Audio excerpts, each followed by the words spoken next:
Ya, selamat berjumpa kembali Bapak Ibu dan saudara-saudari yang terkasih dalam Renungan Bina Iman GKI Klasi Solo.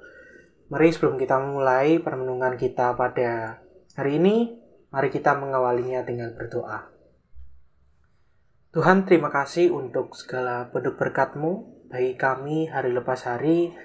Kami juga bersyukur atas waktu yang Engkau telah sediakan, sehingga pada hari ini kembali kami diingatkan, kembali kami ditegur, kembali kami diperbaharui melalui firman-Mu, dan kiranya hikmat-Mu turun atas kami ketika kami membaca, ketika kami mendengarkan, dan ketika kami merenungkan firman-Mu. Tuhan, juga kiranya Engkau berkati hamba-Mu ini yang akan menyampaikan firman-Mu, sehingga apa yang disampaikan ini dapat sesuai dengan kehendak-Mu. Hanya di dalam nama-Mu, Tuhan Yesus Kristus, kami mengangkat doa ini. Amin. Ya Bapak Ibu dan saudara-saudara yang terkasih, bacaan hari ini saya ambil dari Lukas pasal 19 ayat 1 sampai 10. Lukas pasal 19 ayat 1 sampai 10. Yesus masuk ke kota Yeriko dan berjalan terus melintasi kota itu. Di situ ada seorang bernama Zakheus, kepala pemungut cukai, dan ia seorang yang kaya. Ia berusaha untuk melihat orang apakah Yesus itu, tetapi ia tidak berhasil karena orang banyak, sebab badannya pendek. Maka berlarilah ia mendahului orang banyak, lalu memanjat pohon ara untuk melihat Yesus yang akan lewat di situ. Ketika Yesus sampai ke tempat itu, ia melihat ke atas dan berkata, "Zakheus, segeralah turun, sebab hari ini aku harus menumpang di rumahmu." Lalu Zakheus segera turun dan menerima Yesus dengan sukacita. Tetapi semua orang yang melihat hal itu bersungut-sungut, katanya, "Ia menumpang di rumah orang berdosa." Tetapi Zakheus berdiri dan berkata kepada Tuhan, "Tuhan, setengah dari milikku akan kuberikan kepada orang miskin, dan sekiranya ada sesuatu yang kuperas dari seseorang, akan kukembalikan 4 kali lipat." Kata Yesus kepadanya, "Hari ini telah terjadi keselamatan kepada rumah ini, karena orang ini pun anak Abraham. Sebab Anak Manusia datang untuk mencari dan menyelamatkan yang hilang." Demikianlah firman Tuhan. Suatu hari, saya sedang menunggu di perempatan lampu merah, tepatnya di Panggung, itu kan perempatan besar. Jadi nunggunya lumayan lama. Nah, di bagian kiri trotoar itu ada bapak-bapak penjual poster anak-anak, dan yang menarik adalah di antara poster anak-anak itu ada poster yang tulisannya begini, "Urip iku urup." Nah, jadi saudara-saudara, saya memulai refleksi permenungan kita pada hari ini berangkat dari filosofi urip iku urup dan kisah Zakheus yang bertemu dengan Yesus ini. Jadi filosofi ini, urip iku urup, itu mengandaikan bahwa hidup kita itu harus menyala. Sama halnya seperti sifat menyala, yakni menerangi kehidupan, dalam artian hidup kita itu harus bermanfaat atau membantu orang lain. Kalau diibaratkan, setiap kita itu seperti lilin yang masing-masing menerangi 3 kegelapan. Atau bahkan kita bisa saja menjadi lilin yang menyalakan lilin lain yang mati. Nah, saudara-saudara yang terkasih, ternyata filosofi urip iku urup itu juga dapat kita lihat di kisah teks pada saat ini, bacaan kita hari ini, perjumpaan Yesus dengan Zakheus. Lalu pertanyaannya adalah, bagaimana kita bisa melihat filosofi masyarakat Jawa, urip iku urup, dalam teks ini? Jadi mari kita melihatnya dari ayat per ayat. Pertama-tama, kita tahu bahwa kota Yeriko pada saat itu sedang digempar-gemparkannya dengan kedatangan sosok Yesus yang pada saat itu menjadi perbincangan banyak orang. Kenapa menjadi perbincangan banyak orang? Karena dalam tulisan-tulisan sebelumnya di Lukas, di pasal-pasal sebelumnya, Yesus ini digambarkan sebagai sosok yang menakjubkan karena dia mengajar di depan banyak orang dengan perumpamaan-perumpamaan yang sedemikian rupa, dan yang didengar orang-orang lain itu sangat menakjubkan. Dan yang kedua adalah ya Yesus menyembuhkan orang sakit. Nah, dengan opening kisah yang sangat wah ini, yang sangat spektakuler ini, diselingi dengan tiba-tiba masuk sosok yang tidak terduga, yakni Zakheus. Setiap kita pasti tahu siapa itu Zakheus. Zakheus adalah kepala pemungut cukai. Kenapa pemungut cukai itu sangat dianggap orang berdosa? Tentu karena dia merampas harta milik orang lain. Tapi saudara-saudara, ternyata ada latar belakang yang lain. Bukan hanya tentang merampas harta milik orang lain, tapi karena pada zaman dulu itu bangsa Romawi ingin merampas harta bangsa jajahannya, dalam hal ini bangsa Israel atau bangsa Yahudi, itu mereka dengan membuka lowongan pekerjaan, yakni sebagai pemungut cukai. Dan yang menarik di sini adalah yang mendaftar itu ternyata orang-orang Yahudi. Jadi nanti mereka yang bekerja sebagai pemungut cukai akan diberikan fasilitas seperti rumah, seperti pegawai ataupun budak-budak. Jadi alurnya seperti ini, saudara-saudara.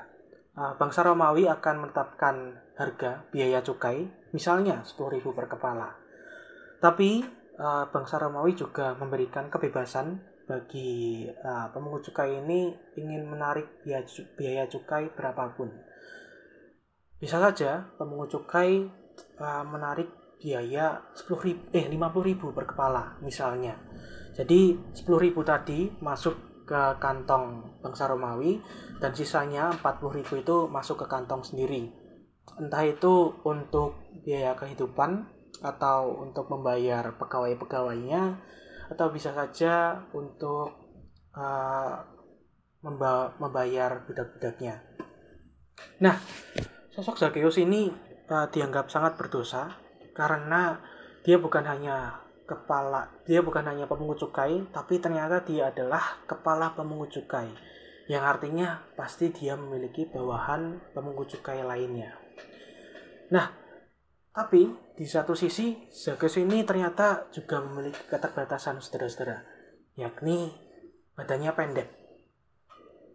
Nah, yang menarik adalah pada zaman dulu orang-orang masyarakat itu badannya tinggi-tinggi semua. Jadi ketika mereka melihat Zakheus yang badannya pendek, mereka menganggap bahwa dia tidak normal dan pasti masyarakat akan berpikir bahwa Zakheus ini terkena azab.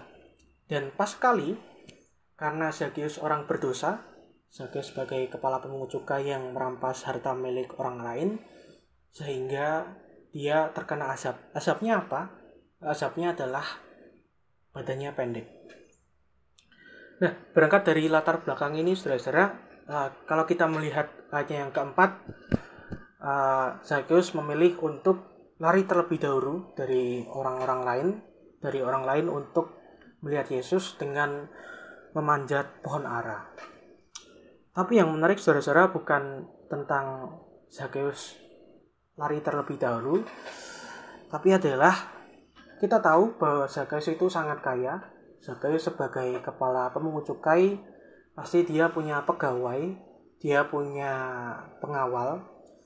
Jadi bisa saja Zakheus itu memilih pengawalnya atau prajurit-prajuritnya untuk membuka jalan supaya bisa bertemu dengan Yesus. Itu pilihan yang pertama. Dan pilihan yang kedua adalah paling tidak Zakheus bisa menyuruh budak-budaknya untuk menggendongnya supaya bisa melihat Yesus. Tapi kenapa Zakheus lebih memilih untuk menyusahkan dirinya dengan berlari terlebih dahulu, bahkan dia harus memilih memanjat pohon ara? Jadi dalam peristiwa ini kita bisa menyimpulkan bahwa Zakheus ini sebetulnya sudah terkena apa yang namanya sanksi sosial. Secara sosial Zakheus sudah ditolak oleh masyarakatnya.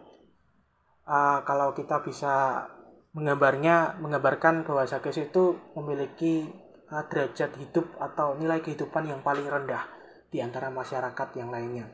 Meskipun dia seorang yang kaya, tapi derajatnya rendah, dan dia tidak kuat secara mental dengan cemoohan dari masyarakat sekitarnya, hinaan-hinaan, ejekan-ejekan, dan lain sebagainya. Maka Zakheus dihakimi secara teologis, dia badannya pendek, terkena azab dari Tuhan karena dia berdosa.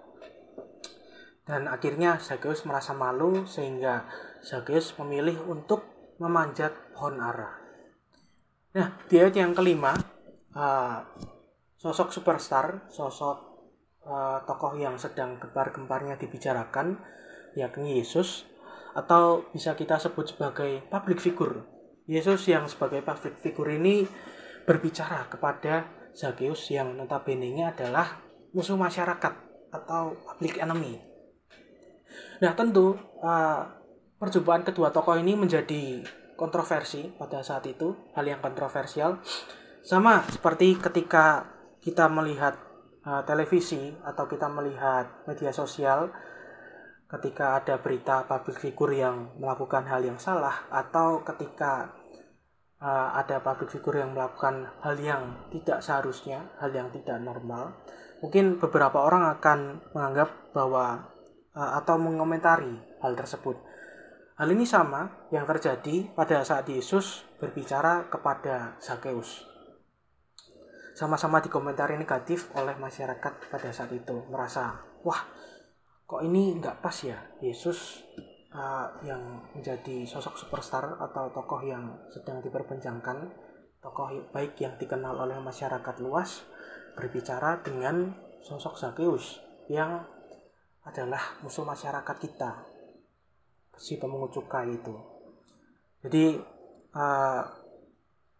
hal ini menjadi hal yang kontroversial. Tapi tidak dengan sosok Zakheus, saudara-saudara. Zakheus merasa bahwa dirinya ini ternyata ada yang menerimanya. Dia yang selama ini tertolak secara sosial oleh masyarakatnya, diterima oleh tokoh yang sangat dibicarakan baik oleh masyarakat luas, yakni Yesus. Bahkan Yesus mau untuk menumpang makan di rumahnya. Nah, dengan segala kepopuleran Yesus pada saat itu, jadi diri Zakheus terangkat, nilai kehidupannya Zakheus yang dulunya sebagai orang yang asing menjadi orang yang pada umumnya, masyarakat pada umumnya, yang bahwa kalau digambarkan, wah, aku diterima oleh sosok superstar atau sosok public figure yakni Yesus. Nah, pada saat itu maka terjadi perubahan dalam kehidupan Zakheus secara 180 derajat. Dan yang menarik adalah dalam perkataan Zakheus, di mana Zakheus berkata setengahnya dari harta itu akan diberikan kepada orang miskin dan sisanya akan dikembalikan kepada orang yang telah diperas sebanyak 4 kali lipat.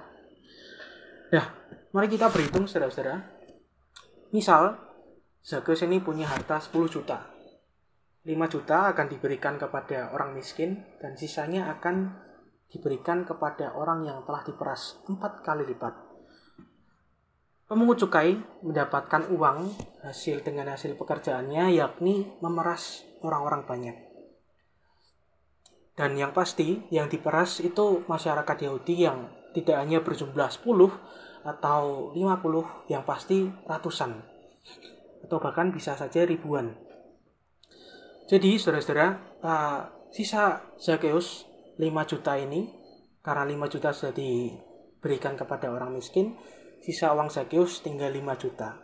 Dan Zakheus harus mengembalikan 4 kali lipat kepada orang yang telah diperas. Jadi kita bisa menyimpulkan, bisa saja harta yang dimiliki Zakheus itu 0, atau bahkan harta yang dimiliki Zakheus itu minus. Karena dia harus mengembalikan 4 kali lipat, belum lagi dia harus membiayai pegawainya, dia harus membiayai bawahannya, pemungut cukai yang ada di bawahnya, dia harus membiayai budak-budaknya, keluarganya, kehidupannya sendiri, dan lain sebagainya.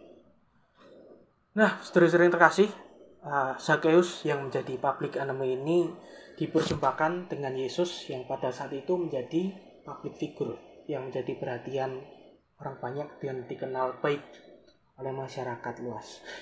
Jadi secara tidak langsung perkataan Yesus yang harus menumpang itu menyentuh hati Zakeus. Dia yang dulunya sebagai orang yang asing karena terkena sanksi sosial menjadi orang yang dikenal karena keramahan Yesus yang menumpang di rumah Zakeus. Melalui kisah ini menggambarkan bagaimana ungkapan urip iku urup juga ternyata dipraktikkan oleh Yesus sendiri.